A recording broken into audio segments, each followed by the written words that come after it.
তুমি ঠিক বলছো কথা, তুমি একদম ঠিক। আপনি আপনার ইমোশনাল ড্রামায় কথাকে ফাঁসাবেন না। আপনার থেকে অনেক কিছু জানার আছে আমাদের। বলবো তো, বলতে তো আমাকে হবেই। বলতেই তো চেয়েছিলাম। কোথায় আমার মেয়ে কথা কলি, যাকে তার মায়ের সাথে ফেলে রেখে আমি অসৎ পথে যাব বলে চলে গিয়েছিলাম।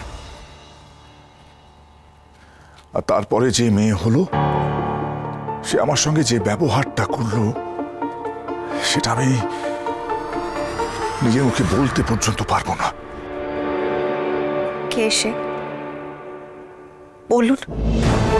আমার ছোট মেয়ে রেচা।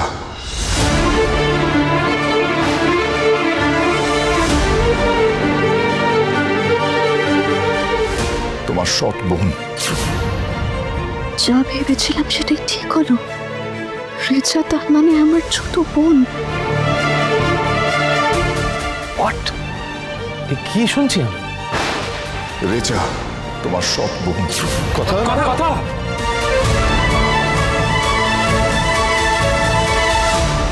কি রে, তুই ঠিক আছিস?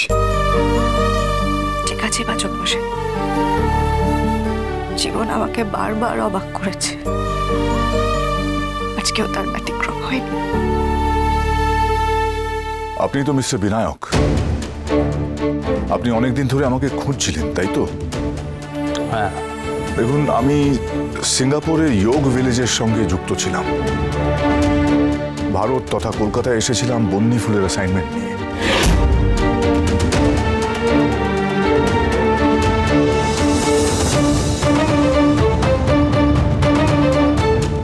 মানুষ খুনের পরিকল্পনা বলুন। কথা ওনাকে বলতে দিন। তারপর আবির উড়িয়ে বন্যী ফুলের রেণু মাখিয়ে মানুষ মারার যে প্ল্যানটা করা হয়েছিল, সেই প্রজেক্টের সঙ্গে আমি যুক্ত ছিলাম। কিন্তু ঠিক সেই দিনই আমি জানতে পারি কথাগুলি আমার নেই। আমার বিবেক দংশন হয়। আমার মেয়ে যে সর্বশক্তি দিয়ে একটা নেগেটিভ ফোর্সকে আটকাতে চাইছে, আর আমি তার বাবা হয়ে জঘন্য অপরাধটা করতে চলেছিলাম। সেদিনই পাল্টাই আমি নিজেকে। রেচাকে বলি মিশন অ্যাবর্ট করতে, কিন্তু রেচা আমার সেই অল্প বয়সের মতন লোভে মত্ত। তার আগে বলুন, আপনি বাচক মশাইকে মারতে চেয়েছিলেন?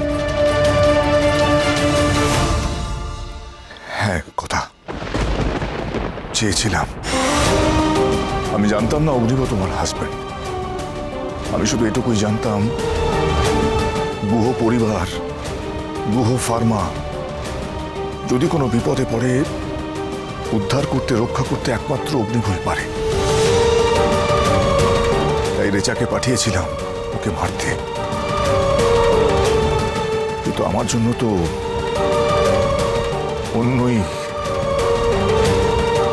অন্য কিছুই বরাদ্দ ছিল। কথা সোম থেকে রবি প্রতিদিন সন্ধ্যে ৭টায় স্টার জলসায় ও জিও হটস্টারে।